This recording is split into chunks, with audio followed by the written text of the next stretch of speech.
Nagbigay ng matapang na pahayag si Atty. Salvador Panelo ukol sa isyu ng mga Ninja Cup sa mga pulis na sangkot sa katiwalian sa bansa. Ayon kay Panelo, dapat nang sibakin sa pwesto ang mga pulis na nag-aabuso sa kanilang kapangyarihan at sangkot sa iba't ibang iligal na aktibidad tulad ng pangungutong, iligal na droga at iba pang krimen. Ano niya, hindi dapat magpatumpik-tumpik ang pamahalaan sa pag-aksyon sa isyong ito dahil ang tiwala ng publiko sa mga alagad ng batas ay nakataya. Sa kanilang pahayag, bigyan diin ni Panelo na walang puwang sa gobyerno ang mga pulis na hindi naglilingkod ng tapat at may integridad. Suportado rin niya ang naging aksyon ni PNP Chief Benjamin Acorda Jr. na maglunsad ng imbestigasyon laban sa mga pulis na nasasangkot sa mga katiwalian. Nananawagan si Panelo na magpatuloy ang malawakang paglilinis sa hanay ng kapulisan upang masiguro ang kaligtasan at kapakanan ng mga mamamayan. Nabanggit din ni Panelo ang posibilidad na ang Pangulong si Kuting Jr. ay maaaring magbigay ng direktang utos upang pabilisin ang pangkampanya laban sa mga tiwaling pulis. Bagaman wala pang direktang pahayag mula sa Pangulo, sinabi ni Panelo na umaasa siyang susuportahan ni Kuting ang mga hakbangin na magpapanatili ng katiwalsayan at kaayusan sa bansa. Sa huli, giniit ni Panelo na ang pagwawaksi sa mga tiwaling pulis ay mahalaga upang maibalik ang tiwala ng publiko sa mga ahensya ng pamahalaan na nagtatanggol sa kanilang mga karapatan at seguridad. At yan nga ang balitang ating pakakatutukan. Ngunit bago ang lahat, siguraduhin mag-subscribe at ihit ang notification bell para sa patuloy na pagtutok sa mga silip ng bagong balita sa tunay na boses ng masa.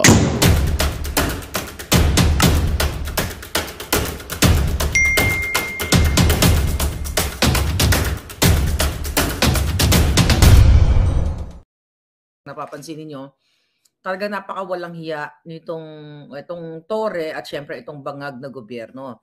Si Bangag, alam niyo naman na may hangover pa yan o baka bangag na bangag dahil galing nga sa party yan doon sa Batangas. Pero nakikita ko yung liwanag dahil hindi nagpapatinag ang mga Davaoenyo. Okay? Kung napapanood niyo yung mga live ng KOJC, ayun, ito. Oh, ito na. So, itong live ng KOJC mga palangga, tignan natin. Kasi, tignan natin to. Napuputol lang sila actually. So, mukhang sinasabotahe yung kanilang live. But yeah. Okay, ganun pa man. Sige, dyan lang muna. Pakita natin. Okay. Napuputol-putol sila. Yan ang kasalukuyang nangyayari ngayon sa KOJC or sa Davao. Okay. So, okay, tingnan natin dito. Hanggang sa mag-go ulit sila. So pinapanood ko nga palangga kasi at the same time nagdadasal tayo na maging payapa, pero ang kapal ng mukha nitong mga kapulisan.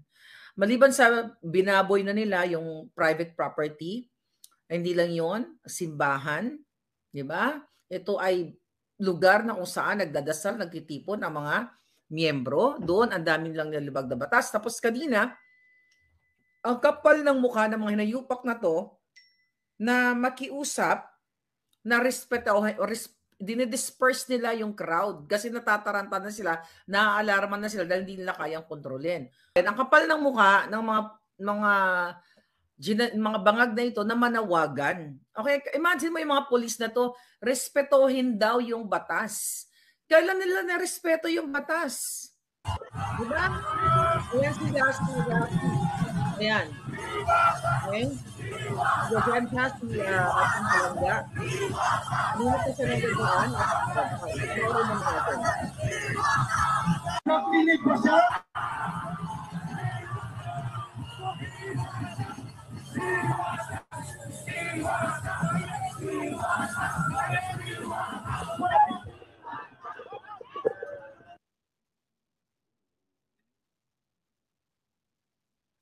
Paputol-putol yung signal doon. I hope anyway, sige. Ganyan lang muna. Hayaan mo na lang bumalik. Sana meron din dito sa Capiz People Power o sa ako mga kasimanwa dira sa Capiz, simulan nyo na po. Ngayon, ang kapal ng mukha na nananawagan sila, nagbait-baitan na wag daw harangan yung daan, respetuhin daw ang batas. Ito mga putang inang ito, nirespeto nyo ba ang batas? Nirespeto nyo ba ang rights ng mamamayang Pilipino? Nirespeto nyo ba nung nilusob nyo yung KOJC compound na sinasabi ninyo kayo ay mayroong search warrant? Wala na yung target ninyo. Actually, wala na sa Pilipinas si Pastor Queboloy. Dapat ako tinatanong nyo kung nasaan. Hindi ba naman kayo mga hunghang? Ang ating mga kapatiran na Muslim, ang ating mga estudyante mula sa iba't ibang kolehiyo at universidad rin nandito. Okay? So, ayan nyo lang, at least naka-record tayo just in case kung ano man. Ang kapal ng mukha na makiusap kasi natatakot sila. Kaya sabi ko sa inyo, mas powerful ang boses natin. Yung mga KOJC, actually not only KOJC, kasi may mga palangga ako na nagme-message sa akin, mga taga Davao na pumunta lang sila doon para talagang damayan kayo. Ganito po sila ngayon makikiusap sa inyo. Nasasabihin, respetuhin ang batas. Kailan na respeto ni Bangag ang batas? Yung sinasabi nilang search warrant, wala na ngayong subject. Wala yung subject doon. Bakit hindi pa nilisan yung premises, yung property, yung dinadasalan? Di ba? Tapos ngayon makiusap, wag daw harangan ang daan, nakakaistorbo daw sa mga Pilipino. Ang mga putang ina, alam pa ang sinasabing respeto, wag harangan ang daan. Yung namatay na, may ilan ang namatay, ilan ang nasugatan, ilan ang nasaktan, ilan ang inatake sa puso. Nirespeto niyo bang mga hinayupak kayo? Hanggang ngayon si Bangag hindi nagsasalita, nagkakagulo na, nang-aabuso na ang mga jutang ginemes, itong si terorista na ito. Nang-aabuso na, yung Bangag yung gobyerno, si Liza Tanas habang nagkikipag-tsaka ng mga putang ina dun sa party kagabi, habang nilulusay ang pera ng bayan. Naiintindihan nyo ngayon? Nagsasalta kayo ngayon na irespeto ang batas? Kailan nyo na respeto ang batas? Sa kidnapping na kaso ni Liza, sa smuggling sa pulboronic, at itong pagigipit nyo, kailan nyo na-respeto ang batas? Tapos nakikiusap kayo na ano to? Tanggalin na lang natin ito, nawala na. Okay? Ito lang, dali lang. Nawala na. Anyway, so, nawawala yung signal nila. So, nakikiusap sila na irespeto daw ang mga hinayupak na ito at nakaharang daw sa daan. Really? Respetohin? Alam nyo ngayon, makiusap kayo sa salitang respeto at kayo sumusunod sa batas. Sinasabi nyo dyan sa Davao, dyan sa KOJC. Kailan nyo na respeto ang batas? Kailan yun na-respeto? The moment na ang tawag dito, nilusob ninyo, tinake over ninyo ang property, private property, simbahan, eskwelahan, na wala yung target na hinahanap ninyong mga ulupong kayo. Tapos makikiusap kayo, wag po kayo patitinag dyan sa Davao.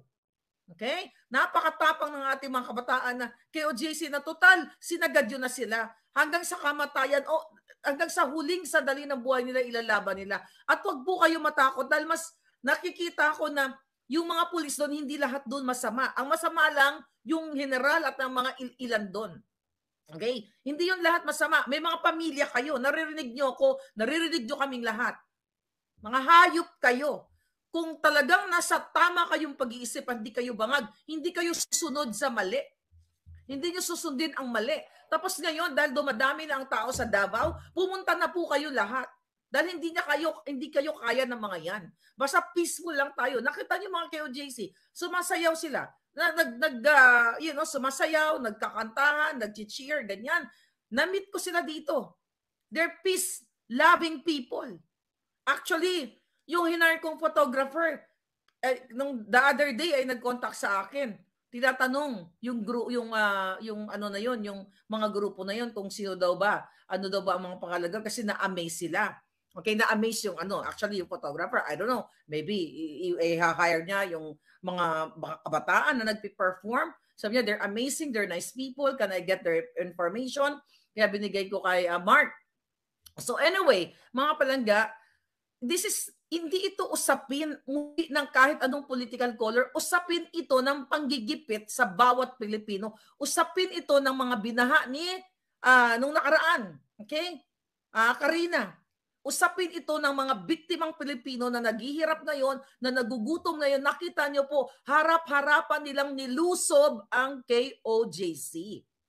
Kahit hindi ka KOJC, hindi ako KOJC.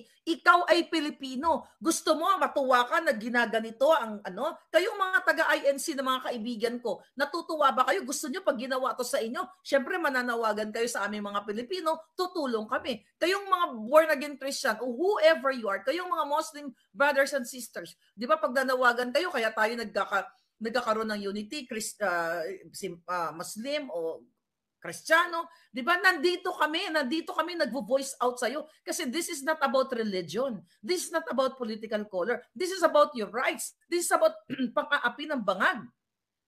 Tapos magsasalita sila ngayon na irespeto ang batas. Kailan na respeto ng mga kapulisan dyan sa Davao ang batas? Dahil yung search warrant na yan, hindi yan siniserve ng maninirahan kayo dyan at magdumi kayo dyan, manggulo kayo sa loob ng property. Wala na yung sinesearch ninyo. Wala na yung gusto nyo arestuhin.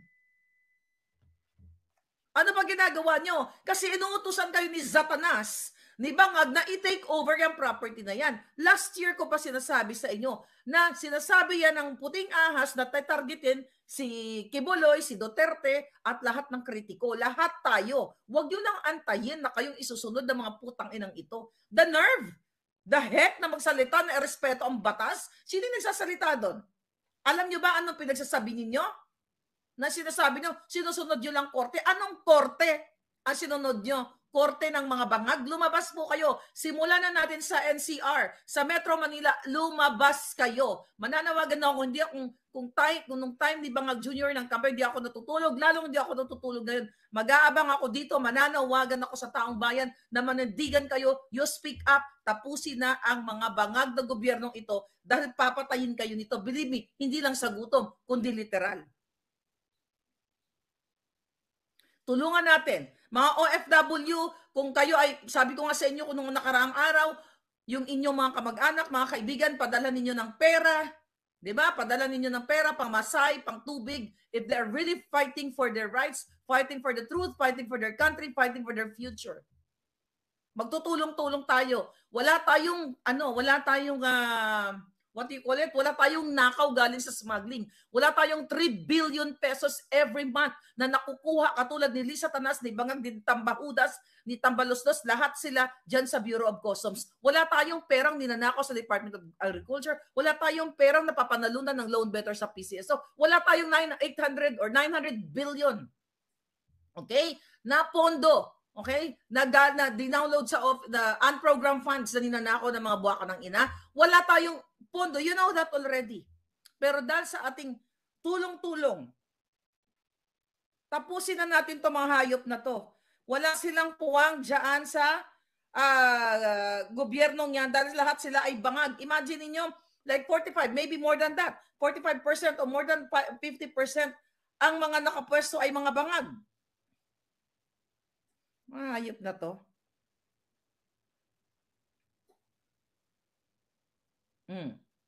Hinaras ninyo. Ito, saan to galing?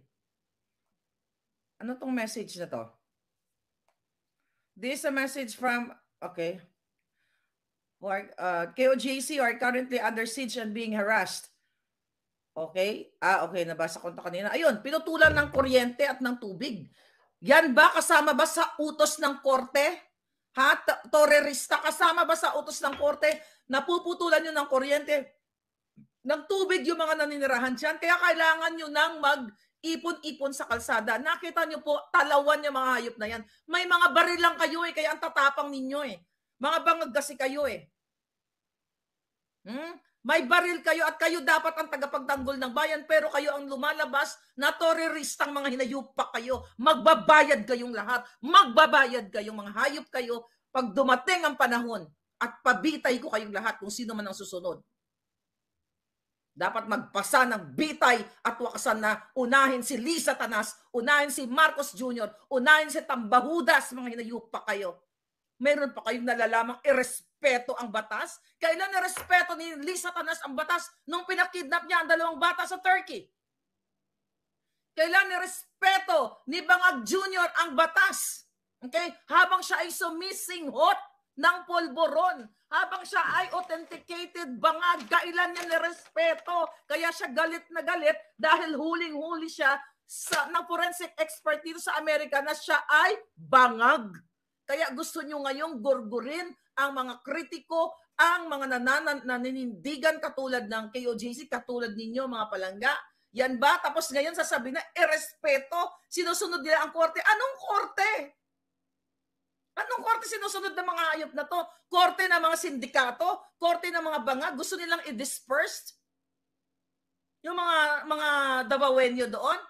And I know the Dutertes, you know what's going on, and you do the best thing para sa inyong bayan. Nationwide people power na, sabi ng mga kababayan. Paalisin nyo na tong hayop na ito bago pa kayo magkandamatay lahat. Gugurgurin kayo nito. Ayan si Kati Binag, number 1 na buhay na nagsasalita na inalok siya ni Liz Satanas ng droga o ng pulburon. At si Kuting Jr. tumutulo ang dugo o lahat. Kitang-kita nyo naman nung araw ng kagitingan. Si Bangag Jr., di ba? Nandito yung white powdery. Binigyan pa siya ng PSG. Itong putangin ng PSG. Nakita niya na ang kanyang boss ay pulburonic. Deadma pa rin kasi nasungal-ngala ng pera ang mga bunganga ng mga buwaka ng inang yan. You have to act now or never. Kasi kung hindi kayo magkikilos ngayon, walang mangyayari sa Pilipinas. Bababuyin kayo. Ipagtanggol nyo ang inyong lupang sinilangan. Lumabas na kayo dyan. Kung noon ay lumabas kayo nung campaign ni Bangag, binupuno ninyo yung mga kalsada, ako, tumulong ako, nagbigay ako ng mga lahat naman tayo, para maipanalo si Bangag Jr. Ngayon, yung grupo ko, kami lahat dito ng mga palangga, tutulong para maipanalo uli natin ang boses ng taong bayan. Kahit man lang tubig, tinapay, lahat gagawin namin. Utusan nyo ang inyong mga kamag-anak na sukang-suka na sa bangag na ito. Padala kayo 5,000, 10,000, mag-gather sila. Simulan natin mamayang madaling araw o bukas ng umaga. Total, ito ginagawa ng mga hayop eh. Like a thief in the night. Anong ginagawa nila? Madaling araw sila lumulusob sa KOJC. Pinagigiba ninyo ang property mga hayop kayo? Wala na si Pastor Kibuloy. At yung ikaw, Tambalusos, akala mo hindi ko alam. Alam ko na kung sino ang nagbayad sa iyo ng 10 million. Okay? Alam ko sino nagbigay sa inyo ng 10 million para sa ulo ni Pastor Kibuloy. Mananagot kayong lahat ng mga hayop kayo. Tapusin nyo na yan, taong bayan. Nagagis ng tear gas. Ayun yung ginagawa nila. Nanguhuli, sila, di ba? Tingnan naman natin, baka nagkakagulo na, hindi natin alam. Basta maging payapa lang po kayo. Tama yung ginagawa ninyo. Wala na si Rasi, baka nalobat na. Okay? Ayan. Dali, tingnan natin. Start na. Okay? Tingnan natin kung ano ginagawa. Tingnan natin kung ano update. Naghagis sila ng tear gas. Tingnan mo mga putang ina, naghagis na ng tear gas.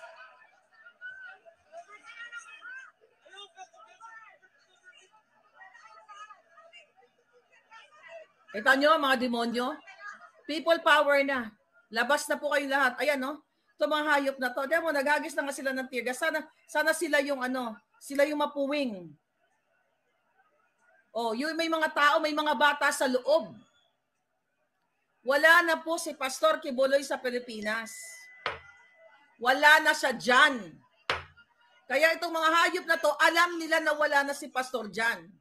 Pero ginugulo nila yung property kasi gusto nilang bawiin.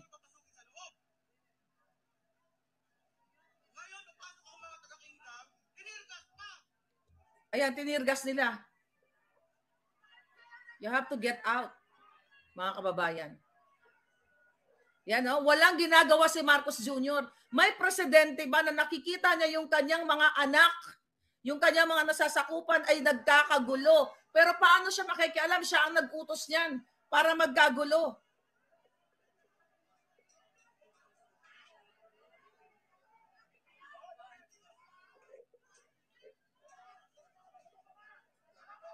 Ayan, tinirgas nila. Ganito ba? Ito ba? Ito ba ang sumusunod sa batas? Ha? Pag-aaresto sila ng isang tao. Bakit nandyan sila? Nagka-camping sila. Ha? Mga putang inan to. Bakit kung sumusunod sila sa batas, walang ginagawa ang bangag na gobyerno, kaya tanggalin nyo na siya. Tanggalin nyo na mga hayop na yan dahil inuubos ang pera ninyo.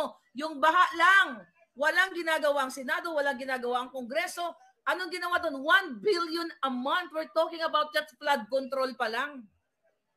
Wala kayong kakampi, kaya dapat kayong kumilos. Walang gustong mag-imbestiga doon sa 1 billion a month. Nasaan? Nilamon na mga buwakan ng ina? Oh, tapos ito, ang pinagkakabalahan nila, ang KOJC, na nananahimik, nagdadasal, nag-aaral ang mga bata, namumuhay sila ng tama. Ito mga hayop na to, may banggaan na naman daw dyan sa South China Sea. Bakit hindi ipadala to mga hayop na to? Total, ang tatapang, gusto lang ng bang-bang-bang. Ba't hindi ito padala to mga gagong to? Yan o, mga putang ina talaga to. Alam mo, minsan sabi ko nga, kailangan lang mangyari. Ito pa mananagot to eh. Kaya kung magkaroon na ng military junta o whatever, dapat yung susunod, bitayin nyo to mga buwaka ng inang ito. Dapat ito legally magbitay ito mga putang inang ito para wala ng pamarisan, lahat ng kawatan, bitayin nyo na para magkaroon kayo ng better Philippines. Kasi pag nakatakas to mga hayop na to, then paulit-ulit lang ang buhay ng Pilipinas. Pag ito ginurgur nyo sa pamamagitan, okay, ng legal na pamamaraan, matatapos to lahat ang kahirapan ng Pilipinas. Pag ginurgur nyo si Bangag, si Tambalusos, lahat ng nagnakaw, lahat ng smuggler, lahat ng kidnapper, lahat ng pulburonik, matatapos lahat ang mga yan.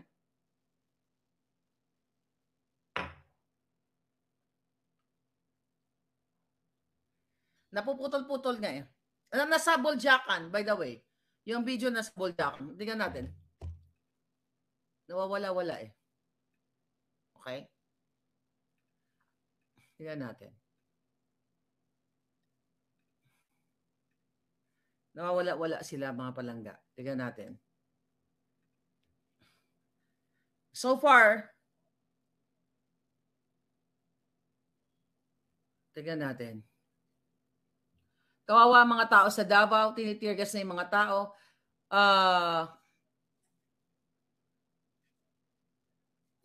May bumaril na. May bumaril? Wala, naghahang eh. Ayan o, tingnan mo. Ang kapal ng mukha ng putangin ng bangag na to. Tingnan mo, nananahimik. Ito ba yung presidente na gusto nyo? Ito ba yung presidente na gusto nyo na tinitirgas ang mga kapwa, ang mga Pilipino? Papatayin nito mga to eh. Dahil interesado sila dyan sa property ni Pastor Kibuloy. Kaya sa mga taga Maynila, you have to get out from your home. Kung pwede, simulan nyo na bukas. Simulan nyo na dahil tututok ako dito lahat hanggat magkapaos-paos na tayo para maabot ang ating mga boses dahil wala kayong kakampi dahil ang media ay tahimik, tinitwist pa nila ang information. Walang gustong ibalita ang media sa pangaharas ng gobyerno ito.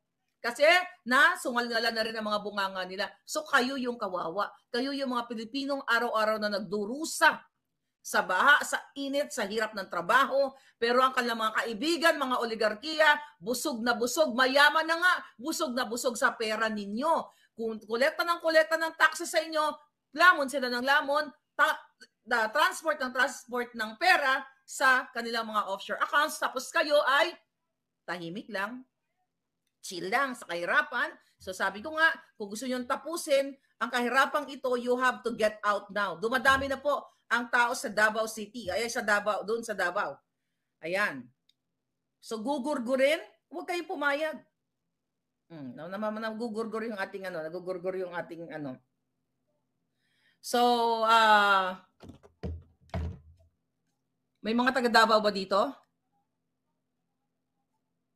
Demonyo to mga to. But minsan pag kailangan mangyari to mga to.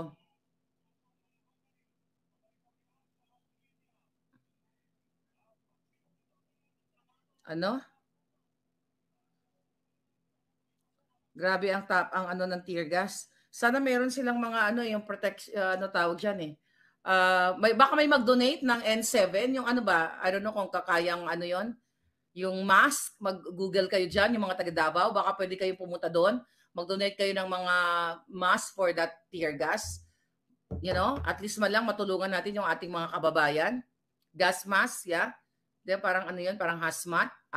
Hazmat, ano ba yun? Hazmat matawag doon. O mag-donate kayo, tulungan ninyo mga kababayan natin doon. Kawawa naman sila, binababoy ng putang inang bangag na ito. Nakakagalit talaga palangga. Pero kailangan nating, ayan, ang kapal na mukha. Alam mo, mapapagod din yung mga pulis na yan. Nakita ninyo, nakahilata sila doon. Napagod sila doon nakaraang araw. Mapapagod din yung mga yan. At hindi, kasi itong mga pulis na to, hindi to taga Davao eh. Galing to ng ibang, galing ng N7, N95, yeah, you're right. So, pero parang sa ano lang yun eh, applicable lang yun sa mga dust or sa, you know, yung mga alikabok, right? Or yung what do you call it? Yung abo coming from the volcano. So, kung ano yung pwede nyong ma-donate doon.